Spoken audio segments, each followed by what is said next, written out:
ironically, being blind gave me perspective on how to deal with life.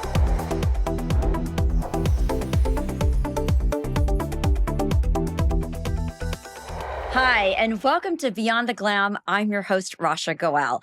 I am excited to bring you stories and journeys of your favorite celebrities and creatives that go beyond the glamorous world that you are normally used to seeing.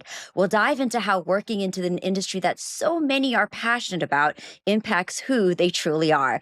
And today, I am so honored and thrilled to be talking to someone that I've actually had a chance to work with, Nico Santos. Nico is an acclaimed actor, best known for his standout roles in NBC Superstore, Crazy Rich Asians, and Guardians of the Galaxy, among many other credits. He's been nominated for the Critics' Choice Television Award for Best Supporting Actor in a Comedy Series and was named by Queerty as one of the Pride 50 trailblazers who are championing equality, acceptance, and dignity for the LGBTQ plus community. Before his big break in television, Nico spent several years in the costume department of the Oregon Shakespeare Festival and made his mark as a stand-up comic. He was also part of the talk show roundtable of Chelsea Lately, and I am just so thrilled to have him here today. Nico, welcome. Hi, you did your research. I did. I did a good job, huh? Yeah, you did. You did. Someone else was like, "Oh yeah, I did do that. I forgot." See, it's always a great memory, right? Like when someone is reciting a bio about yours, you're like, oh yeah, I did Yeah. do that. Thank you for that reminder. Well, ever since the pandemic, my memory is just like my brain is Swiss cheese at this point. Yeah. So thank you Uh, for reminding me of the stuff that I've done. oh, absolutely. Well, I'm going to remind you about a couple of other things as well. Um, you have had quite the journey from what I'm seeing. I mean, you've made your name in Hollywood. You moved to the U.S. from the Philippines at the age of 16, came out to your family, and you deal with a lot of the Hollywood ups and downs, as many of us do. So, what's kept you going? Where does that drive and tenacity come from to help you become the person that you are today? For me, I think, especially right now, once I started becoming a working actor, it really became very apparent that like, oh, this is what I want to do for a living. Early on, once I started getting traction, there really was no plan B anymore. I was booking small jobs here and there, and then getting a taste of it. I was like, this is it. I don't want to do anything else. So I need to figure out a way to make this work. And I think also because when I went in college, I was sort of discouraged by the program that I was in, being a queer person of color. There are many instances where me and most of our community is othered, and you experience rejection a lot when you are a queer person of color. I think, and that's just sort of prepped me for how to deal with how Hollywood works. To only focus on the things that you can control, because so much of what happens in the industry is really just beyond your control. Getting the job is not up to you. All you can do is like focus on the work. And if they like you, then they cast you. If not, then they don't. And you have no control over that. So might as well not stress about it and just, like move on to the next. It's really, you just have to like, yeah, you just got to keep on going. It's such a big reminder, though. And speaking of the journey and new things that are happening, you have a new series coming up on Tubi, The Z Suite. Is there anything you can share about that or any behind the scene fun moments? Because I understand you're already in production. We are in production. All I can share right now, it's been a really amazing experience. The cast and the crew are great. I've never worked with Lauren Graham before, and we really sort of like hit it off right away and have really great chemistry, because our two characters sort of, we play these advertising creative executives who get replaced by the Gen Z employees due to a very unfortunate decision on our part. Oh, And so it's about that, the tension between the generations, and really how we approach things. And but it's also very silly and very, very, very funny. So I've just been really enjoying playing this role. It's a very funny role. but I think it's even more silly and absurd than the other roles that I've played. So, and which is my default. I am not a serious person. I am the silliest person, much to the detriment of my husband. He's just like, be serious. But he likes it. He likes it when I'm silly. Yeah, it's just it's been great. And also it was written and it's been showrun by my dear friend Katie O'Brien, who I've known for a very long time, and we've always wanted to work together.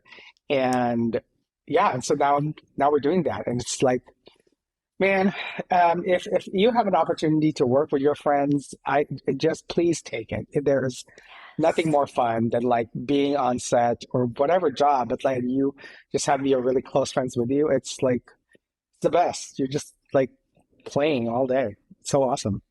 It's seriously the best. Oh, I love that you're having such a great time. That's always Yeah. nice to hear, especially with the stuff that we've been through in this industry in the past 2 years, Yeah. right? What do you So, mean? What happened? Something I, happened? yeah, just a couple of things, nothing major, just some strikes here and there. um, well, and I think what's always been so exciting for me, Nico, is just watching the different projects that you're a part of, and of course the fashion. So, from fashion to comedy, is there a moment that you could share with us where any of these particular productions influenced your personal growth? They all do, I think. Certainly, Superstore was the first big break. Was my big break.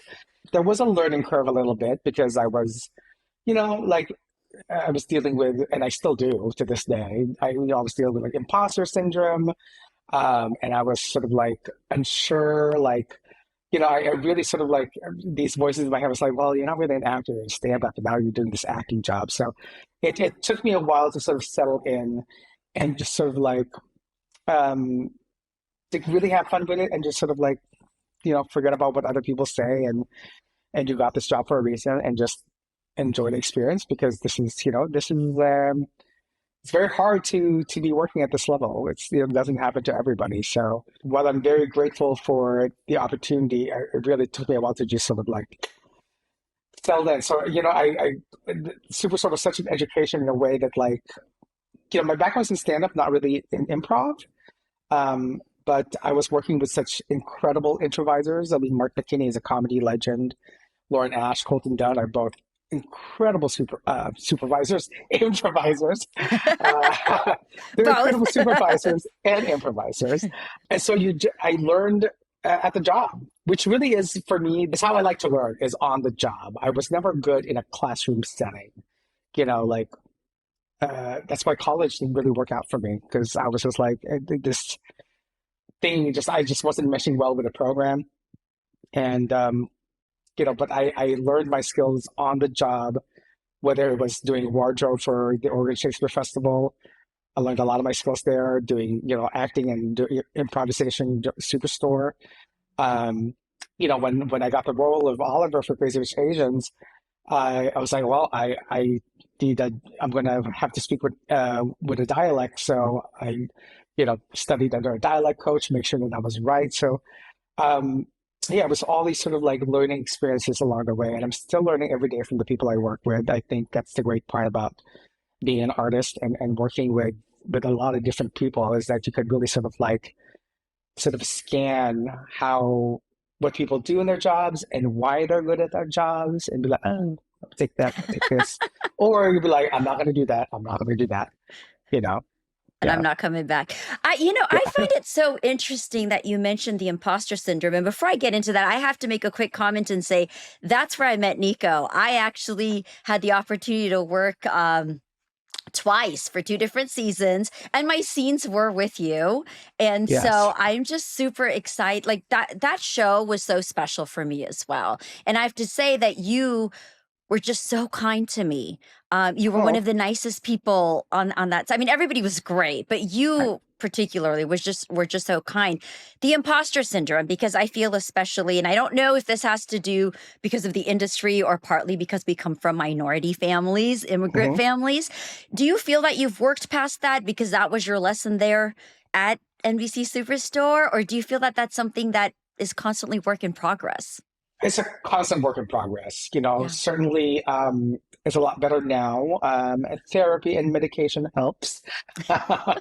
So there's a lot of that, but it was a process to really sort of like dismantle a lot of that negative thinking and perception of yourself. And it still creeps up every now and then, um, but it's definitely at a much lower level. It really, for me, the height of it was after Superstore and after Crazy Rich Asians. Um, because Crazy Rich Asians was such a success of a movie. Um, and I was getting a lot of auditions and opportunities thrown my way, and I would just have these panic attacks.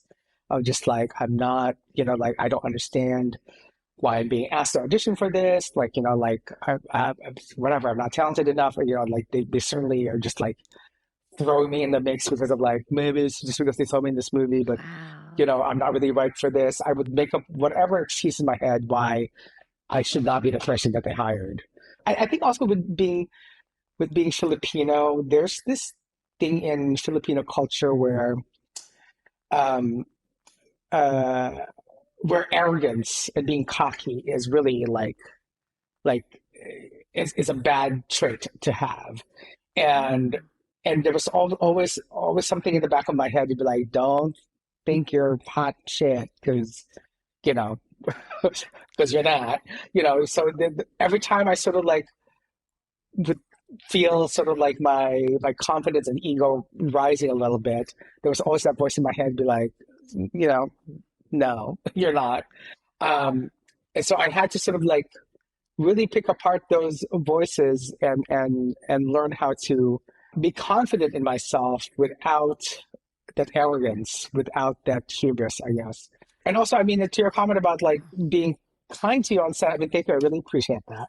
Um, Aw. but it's also because I have been a crew member in theater. So I know what it's like to be on the other side of the camera. I know what it's like. I started out doing like 1, 2 line roles, and I know what it's like when you're the new kid on set and when you're not one of the bigger parts. I remember how I was treated, and I remember the sets where I was treated like crap, and the sets where they were like, "Come sit with us," like come talk to us. And it is always my goal because it's especially for somebody who's just starting out. It's like it is such an intimidating experience to sort of like walk on set with people who have been doing this for quite some time, Yes. and you walk into set and there are big names in the production. I was such a fan of America like before I even got cast in the show, and Mark McKinney, and so And they're a team because you're already a yeah, family. You've been working together. Everybody's got right, that synergy, right? yeah, and you are a guest on that set, and you have to act as such, and you don't want to like you know, step on anybody's toes. But I think it's really important for the new people coming in that I am like, it's okay. If you have any questions, just let me know. We have an actor, a cast member on Z Suite who this is their first professional acting job, first role that they've Oh. ever booked, and um, so they were very sort of like uh, trepidatious and just sort of like unsure about like how to approach things, and we were like, whatever, if you just have any questions, we got you. Don't be afraid. You like to ask questions, or like, don't feel like you can't do something because you're afraid to like play or improvise. It's like they'll tell you if they don't want to use it, but like just feel free to like let your creative flag fly and just go But for it. that's a great quality, Nico, because I don't think everybody possesses that quality. So it's so wonderful to see that you're conscious about it and you're aware about it. And something Yeah. that I don't know, like like I said, there's so much that I feel that you've been through that's helped kind of pave the way for you, but also strengthen who you are as an individual. You started out in stand up comedy, as I had mentioned earlier, but then you transitioned to acting. But I understand that there's also politics at play. Can you briefly tell us about that and maybe your experience? Yeah, I mean, politics is in play, I think, in every industry. I think it's definitely uh, on full display with like the entertainment industry and comedy, is a part of that. The thing about not just comedy, but like entertainment industry is that you're always reminded what rung on the ladder you're in, right? You go to these like parties and, like, did you even get an invitation? And if you did get an invitation, was it like the early invitation or the VIP invitation, or is it like the later invitation? Or you walk into set and, the numbers on the call sheet and they're like, well, you're only, number this, so you're going to get this, this shitty chair with like a bag of potato chips while those people get like a private chef and a huge thing.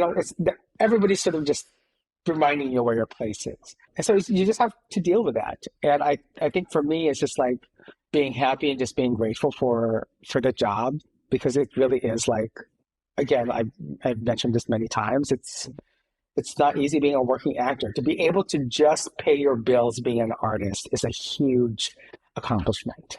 And the fame, and I'm not even that famous, but like the notoriety or whatever, or being involved in these big projects truly was never quite the goal. I just got to a point where I was just like, I would just love it if I didn't have to work a day job anymore and it just paid my bills doing stand-up and or acting. Like, because when I was early, sort of just first getting roles, I was supporting myself with a restaurant job, being on the road in stand-up comedy, and doing like co-stars and guest stars here and there.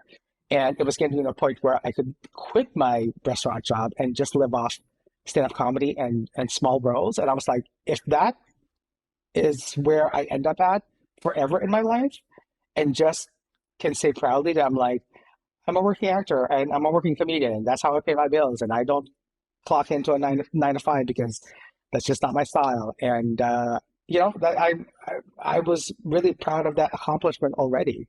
And all this that's come along the way is just icing on the cake. It's never in a million years that I imagined it would go this far, but I am enjoying the journey so far. It's been great. Not gonna I'm lie. s- well, I'm so happy that you're enjoying the journey it's a part. And I love the fact that you shared that you were at peace with what is or what was, because I think that's such a important part in when Yeah, we're finding out more about ourselves and our goals, because sometimes we just struggle so much internally of just wanting, wanting, wanting.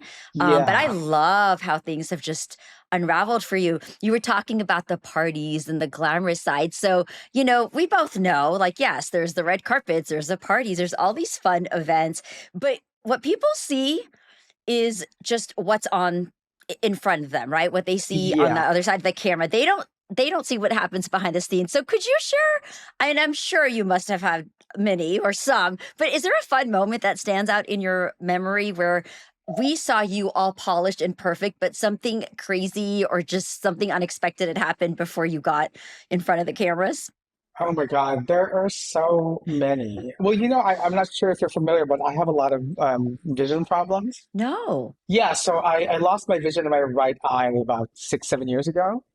And in times of extreme stress, I Okay. can get visually impaired on my left eye as well. So, and this was all sort of happening right after Crazy Rich Asians. And, I remember the first like Emmy party I got invited to. I took my now husband with me, and we were in line to go to this. It's called the night before party. They have one for the Oscars as well, so it's like the night before Emmys, the night before Oscars, and it's a great party because everybody is there. There's no press really at the party, so everybody just has a great time. Let's loose. I mean, there was one party where like Snoop Dogg and 50 Cent performed. It's always a great time, always a great party. But the first time I got invited, the vision of my left eye started going out. So I was Oh very no. visually impaired. Um, I could sort of see, but I sort of had pockets of vision, but a lot of times they were sort of blurry. It looked like I would describe it as like looking through murky water. And, my husband was like, are you, like, do we need to go home? And I really was like, no, like we, I am not like, leaving. no, I'm not leaving. Like, like I've worked all my life to get to this point of being even like like working and being in a movie that is like doing really well right now, and we're the toast of the town, and I may never be invited to these parties ever again. So we're staying. So my husband had to be like Tony Hale from Veep, and just had to like constantly be like, okay, so and so's waving at you. Okay, okay, so and so wants to talk to you, and like had to visually guide me, and I was just um had to deal with that. And because it happened after Crazy Rich Asians, and it kept happening several times. So it happened when I was doing it was either Good Morning America or the Today Show, one of those morning shows. My vision was impaired when I had to do that, and I just had to like be there and smile. I look great, like hair, Oh, makeup, designer wow. clothes, and I literally could not see, and I just had to fake looking at Savannah Guthrie. It's like, I mean, you laugh yeah. about it, but my God, like our eyes, I mean, because I'm going through eye issues right now too. Mhm. And yeah, it's so challenging. It's so, oh my gosh.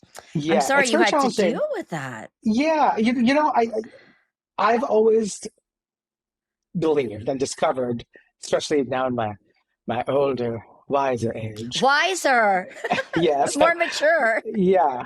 Life is always going to be incredible and awful at the same time. It's not going to be at a high all the time. Life doesn't stop lifing just because you're in a television show or you're in a big movie. You're still a True. person, and you have the same problems as everybody else. Stars, they're just like us. Um, but your health problems don't stop. The things you have to deal with your family doesn't stop. And life can humble you pretty damn quick. Yeah. So, and I've had a lot of humbling experiences with dealing with all my health issues, dealing with financial issues just before, being able to make it as an actor. During the pandemic, like my family was deeply affected by COVID, and several members of my family passed away from the I pandemic. remember. So it's just, you know, so even though I was at the highest point of my career, the biggest movie at the time, network sitcom, nominated for Critics' Choice, I was dealing with all this eye stuff. Yep. I couldn't see, half the time I was at these parties. And, so it kind of just, ironically, being blind gave me perspective on how to deal with life, and how not to take things for granted, how to prioritize things and what's really important. I think while I was sort of working a lot, it was like, no, no, no, I have to just work, work, work, work, work. I can't say no to anything because it's, like, who else gets this opportunity? And after Mhm. having to go through these struggles of like, no, I have to also keep myself in mind. Like, I am not my job, you know, Yes. I am not my job. Such a And powerful. yeah, being able to separate my self-worth from my career was a hard lesson to learn. And I think that's what having to go through all these challenges taught me. It's like, yeah, you have to separate your self-worth from your job. It's not easy. I'm telling you, No. I still go through. I mean, like when during the strike and we were not working, I was like, who am I even if I'm not acting? Oh my gosh, Yeah. that is such a beautiful question because I was thinking about that the other day, Nico, and you're so right. And it's so easy to be working in Hollywood and to get kind of venture off into that. I think it's Hmm. scary sometimes. And it's work. It takes work, personal It work to takes. come back and to say, I am not the host or the journalist. I am Rasha beyond that. Like, what Hmm. happens, Nico, when you're not on a show tomorrow? What happens if I'm not Yeah. covering that Emmy carpet, which happened this year, and I Yeah. was just like, oh, so who am I beyond that? Right? It, Yeah. it it's hard. It's a very hard thing to wrap your head around. And I will say the thing that helped me a lot too is meeting Zeke and being married to Zeke, and just knowing that I have my partner, my person for life, who is always going to be there, like um, behind me and next to me. And that's the thing. I was going through all this eye stuff and the COVID stuff like early. Like the eye stuff happened like 3 months into dating Zeke, and the COVID stuff happened. Like I was like, a couple of years into dating Z. We had been through the ringer. We had experienced so much stuff together as a couple so Oh, fast that we were like, that's why we got married. It was just like we went through all this crap, and if we had, and because we survived all of that, there's, like, there's no doubt in my mind that he's the person for me. And he would hear me sort of like really worry about like when I went after Superstore ended and I wasn't working for a while, and during the strikes, it was like, like obviously I was just living off my savings, and I was like, oh, there's a time where the savings is gonna dry up, and what am I gonna do? Like, are we gonna lose the house? And you know, those worries, and to have your person next to you be like, don't worry, like we're gonna be fine. It's gonna be fine. We always figure out a way. And yes. sometimes you just need that other person to sort of look in the eyes, like it's gonna be fine. We're in this together, and we'll get through It's it. going to work out. It's going to, Yeah, speaking of that, because we know, right, being in this industry, we have to be our own cheerleader sometimes, Nico. yeah, So, right, in a time like yeah. that, then what do you do to uplift yourself and know that it is going to be okay? I mean, it's great to have the partner, but for you personally, what do you do? Hmm. Um, I like to, well, I like to do things that make me happy. So either I'll watch like a comedy show, or I'll hang out with my friends. I think having connections outside of your work, and not just having work friends, but like reminding yourself again that there is life outside of your job, that you are not your job, really sort of strengthens that core, because you can find happiness somewhere else. So when you're feeling down, you just like call your friends, or, do something that makes you happy. I like to shop. I know money can't buy happiness, but buying a new And you handbag does do it make me so well, happy. Nico. Oh, honey, Lauren Graham and I have done some damage already while we're here. I It's, think I need it's a great. dress lesson from you. Can you I, style me? honey, I love doing that. I'm very good at spending other people's money as a thing. So I will happily do it whenever you want. But Thank you. yeah, I will call you up on it. I think maintaining connections and having hobbies and interests that you really love outside of your work is very important to sort of just keeping you tethered to the real world. Yeah. Because we live in Hollywood. It's not real. It's not real. Thank And you. And that's why we're yeah, going beyond the glam and having this yeah, conversation, right? yeah, exactly. We live in Hollywood. It's not real. It's like, especially if you're like, like higher up in the food chain, and people are just blowing smoke up your ass all the time, and flattering you. It's like you really have to like distance yourself from from Yeah. from a lot of that, and be able to dissect who are real and who isn't, and which people are your friends and which people just want something from you. That kind of like um, combing through your connections in the industry can be really exhausting. So having solid, genuine connections with people outside of the industry is paramount.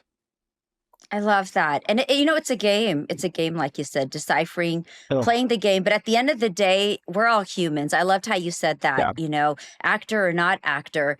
You're a human being at the end of the day. We've talked about some of the challenges here. We have a couple minutes left. So Mhm. I do want to share that I've always loved your sense of fashion, as you can tell, and Thank your kindness. But for you, Nico, personally, what's something that you love about yourself? if you had asked me this like a few years ago, I don't know if I would have been able to answer the question, but I do love, I genuinely love making people laugh. That is something that I think I didn't realize what a gift that was before. That, before it was before I thought my sense of humor was just a defense mechanism, and it was to protect myself. You're not going to make fun of me. I'm going to make fun of myself first. That kind of thing.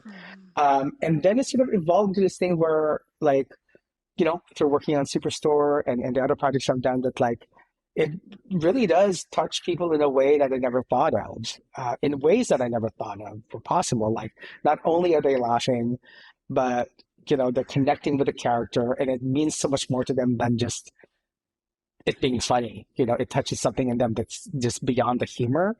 And I'm really, really happy that I've been given that gift of being able to, make people laugh, bring joy to people, hearing things like, like I was in a really shitty mood, but then I watched your show, or saw your episode of Superstore and it just made my day better. Or I've heard so many times, especially now that in Toronto, apparently Superstore is huge in Canada because I have been recognized in Toronto more in the Yeah. last 2 weeks than I have in the last 2 years in LA. It's crazy. But a majority of them have said you got me through the pandemic. Watching Oh. Superstore got me through the pandemic. And, you know, I think learning the lesson of like making people laugh is not just a silly, throwaway thing that you do. It really can change and affect people's lives the same way, deep, visceral drama can Hmm. stir things in people and create revelations in people. Comedy can be just as powerful, if not more, because it's sort of like insidious in a way that it makes you laugh first and then you sort of have the revelation. It's a gift. It's It's a a gift. gift. And I Yeah. hear that too, by the way, just so you know. A lot of people are still watching Superstore and going through the seasons. And I think it's a huge gift to be able to have. Yeah. No, it's definitely one of the proudest things I've done in my life is being a part of this show. Well, it was an honor for me too. So, of course, being from an immigrant family, I'm South Asian American. For you, what's something from your Filipino culture that you feel Hollywood could learn from or even appreciate? Something you're proud of? I think, Filipinos are really big on community. It is, and I think for most immigrant communities, it's really about like bringing everybody together, especially if you're an immigrant, coming here, when my when my mom and my stepdad came to the United States, they were undocumented, and they were sort of met with people in the community who actually like they weren't that close with. It was like a friend of a friend, but they were like, "Well, here you just got to the country. Here are some clothes that you need. Here is like a person that could maybe give you a job under the table. Do you need like a place to stay? You can stay with us for a couple of weeks." It really is like of taking care of each other, and also like feeding people, is a big thing in most cultures. And I really do think that food is a great way to people's hearts, as they say. I think like the whole sense of community, feeding people, taking care of people. Like sometimes a lot of Americans are just sort of like, I don't know, I'm just going to think about myself, and it's not my problem. You deal with it, you know. It's But a big you know, thing. I think for Asians especially, I yeah, think it's a huge thing. We open our door. I mean, my dad housed an entire family of five for one entire year. Obviously, wow, as yeah, kids at that time, me and my brother were like, wait, what? Like, my mom's dropping yeah, the kids to school. They moved here from India. It was my aunt's family. And I yeah. don't think that's something that's not common. That's not a common No, thing. yeah. When I first moved to the United States, there was eight of us living in I want to say like a 1,000 square foot house. That was like 2 bedrooms and 3 bedrooms, and we were cramped. But we had a few Filipino friends, and they always made sure that we were comfortable. They checked up on my dad and my stepmom and us who were just new to the country, making sure that we were adjusting okay. I think it's a lesson we can all learn, especially now that the country's so divided. It's like, Yes. we gotta take care of each other. And that's a whole nother show. But And like, yeah, but yes, taking care of one another and giving back. And speaking of giving back, I have to ask you this too, because you did mention it earlier when we were talking about being an advocate for the LGBTQ plus community, especially for those, again, from minority communities. What's a piece of advice you would have for people that are still grappling with identity or just issues that even exist? I think, and I'm only speaking from my experience, I feel that once you are really living your true authentic self, that is when doors open up for you. And that's when the world opens up for you. And I know that that's not possible for everybody. we're not all living in places or in situations where it is safe for one to be completely true and their authentic self. But I think starting that journey, and because nobody's going to take care of yourself but you, and for some people they have to make sacrifices and not talk to their family anymore, and root out people that are bigoted, prejudiced, don't accept you. But for me, that's when things really started opening up. It's like when I really was just like comfortable with who I am. I think that's when the universe is like, well, you're ready. Here you go. So I think going on that journey and making sure that you not only have a responsibility to your family. I know a lot of people have that responsibility on their shoulders, but your first responsibility is to yourself, and just make sure that you protect yourself and let yourself grow and flourish. You owe it to yourself. Thank you for sharing that. And Nico, where can people find you on social media if they want to follow or connect with you? Well, I'm barely on Facebook anymore, so I'm only on Instagram at Nico Santos, and maybe I'll get a TikTok, but I feel like I'm too old for that. So No, Instagram. you are never too old, but you are too busy working, my friend. Yeah. And can you state and complete the sentence? The real me is. The real me is silly. Very That's silly. a great way. And a lot of fun. Nico Santos, it has been such a pleasure having you on my podcast here today. Beyond the Glam, thank you so much for sharing your journey with us and letting us dive deeper into really the facade of Hollywood and what seems so beautiful, which it is, but there's a lot of things that people just don't know that goes on behind the scenes, as we say. Exactly. Well, thank you. It was really great seeing you again and talking to you. Oh, it was great seeing you too. And for all of you that are watching or listening, thank you once again for joining me on Beyond the Glam. I'm your host, Rasha Goel. Do not forget to like, subscribe, or follow, and share any comments that you have. I'd love to hear from all of you. And make sure that you share. It's so important. And like Nico said, community. Let's make sure that we're there taking care of one another and sharing that love. Thank you for joining us. I'll see you on another episode of Beyond the Glam. Thank you, Nico. Such a pleasure.